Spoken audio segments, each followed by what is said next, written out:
Bismillahirrahmanirrahim. Assalamualaikum warahmatullahi wabarakatuh. Bagaimana kabar anak-anak hari ini?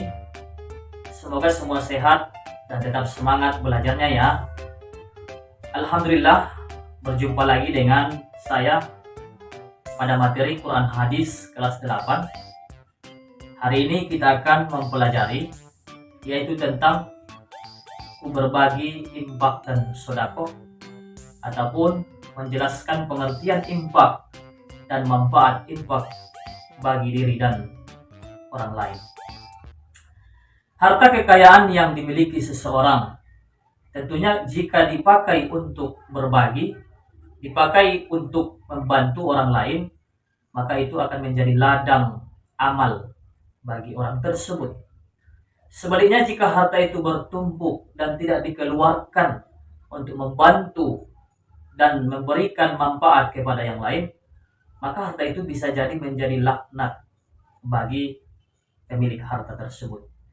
Maka oleh karena itu, tidak ada sesuatu yang sangat dicintai Allah melainkan berinfak ataupun bersedekah untuk mendekatkan diri kepada Allah Subhanahu wa taala. Anak-anak sekalian, mari kita perhatikan bagaimana materi ini nanti akan Bapak jelaskan. Lalu kemudian kita akan tahu bagaimana pengertian infak dan sedekah, kemudian ayat-ayat yang terkandung di dalam infak dan sedekah tersebut, supaya kita lebih paham dan ketahui, sehingga kita mampu menjadi pribadi yang gemar berinfak, pribadi yang gemar berinfak, pribadi yang gemar bersedekah untuk membantu orang lain, karena itu adalah salah satu perintah Allah Subhanahu wa taala. 3, 2, 1. Baik anak-anak, masuk kita ke pengertian infak dan sedekah. Infak berasal dari kata anfaqo yunfiku, yang artinya membelanjakan atau membiayai, yang berhubungan dengan perintah Allah. Menurut Kamus Umum Bahasa Indonesia, infak adalah pemberian atau sumbangan, yaitu sumbangan harta dan sebagainya selain zakat untuk kebaikan. Sedangkan menurut istilah, infak adalah mengeluarkan atau memberikan sebahagian dari harta atau pendapatan untuk suatu kepentingan yang diperintahkan dalam ajaran Islam. Dalam keterkaitan infak dan sedekah, Allah Subhanahu wa taala berfirman di dalam Quran surah Al-Fajr. Mari kita sama-sama membacanya, yaitu terdapat pada ayat 15 sampai dengan 18. A'udzu billahi minasyaitonir rajim. Bismillahirrahmanirrahim. Fa'ammal insanu iza mabtalahu rabbuhu fa'akramahu wa na'amah fayaqulu rabbi akraman. Wa amma iza mabtalahu faqadara alaihi rizqah fayaqulu rabbi ahanan. Kalla bal la tukrimuna al-yatim wa la tahadduna ala tu'amil miskin. Yang artinya, maka adapun manusia, apabila Tuhan mengujinya lalu memuliakannya dan memberinya kesenangan, maka dia berkata, Tuhanku telah memuliakanku. Namun apabila Tuhan mengujinya lalu membatasi rezekinya, maka dia berkata, Tuhanku telah menghinaku. Kalla, sekali-kali tidak.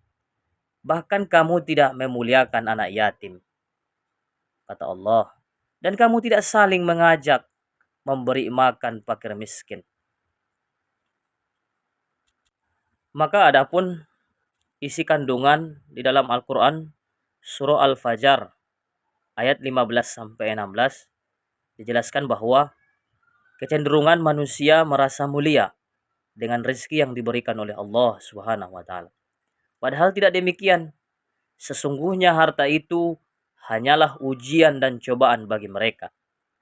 Dan begitu pula sebaliknya.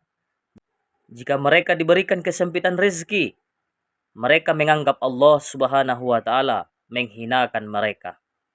Padahal tidaklah demikian. Sesungguhnya Allah memberi rezeki kepada siapapun yang disukainya dan tidak disukainya. Begitu pula Allah Subhanahu wa taala menyempitkan rezeki kepada siapapun yang disukainya dan tidak disukainya. Maka dalam menghadapi dua kondisi seperti itu, hendaklah manusia hanya bergantung kepada Allah. Jika diberi keluasan rezeki, hendaklah ia bersyukur. Dan jika dalam kesempitan rezeki, hendaklah ia bersabar tanpa menyalahkan siapapun. Selanjutnya, di dalam Al-Quran Surah Al-Fajr, ayat 17 dan 18, Allah Subhanahu wa taala mengisyaratkan agar manusia memuliakan dan menyayangi anak yatim, memperlakukan mereka dengan baik, begitu juga dengan fakir miskin. Tentunya masih banyak di sekitar kita mereka yang fakir miskin yang membutuhkan, mereka anak yatim perlu kita bantu.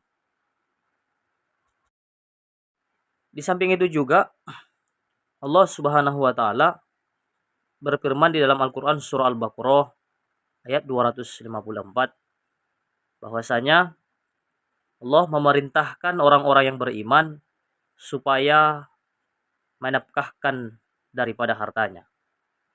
Baik itu sedekah yang wajib seperti zakat maupun sedekah yang sunnah. Dan hendaknya segera untuk menafkahkan sebahagian rezeki yang diberikan Allah Subhanahu wa taala. Allah karuniakan sebelum datangnya hari kiamat. Karena kalau sudah datang nanti hari kiamat, tiba masanya, maka seseorang tidak akan dapat menebus dirinya dengan harta apapun. Begitu juga Allah Subhanahu wa taala berfirman pada surah Al-Baqarah ayat 261 bahwasanya menjelaskan bahwa menginfakkan harta dengan ikhlas dalam ketaatan kepadanya akan dilipat gandakan pahala sampai 700 kali lipat. Walaupun asbabun nuzul ayat ini berhubungan dengan kedermawaan Nabi Muhammad SAW, Utsman bin Affan dan Abdurrahman bin Auf, tapi keduanya menyumbang harta mereka ketika perang Tabuk. Namun secara umum ayat ini mendorong agar manusia gemar berimpak dan sedekah tanpa dibatasi oleh kondisi dan keadaan. Baik anak-anak, tentunya kita harus mampu melafalkan bacaan Al-Quran yang terkait dengan masalah berimpak dan bersedekah.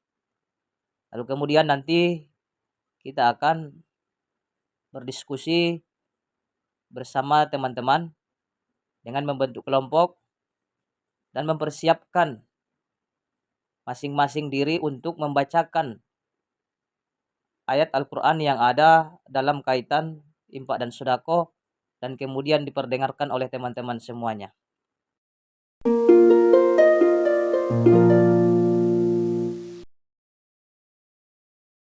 Seperti itu ya anak-anak.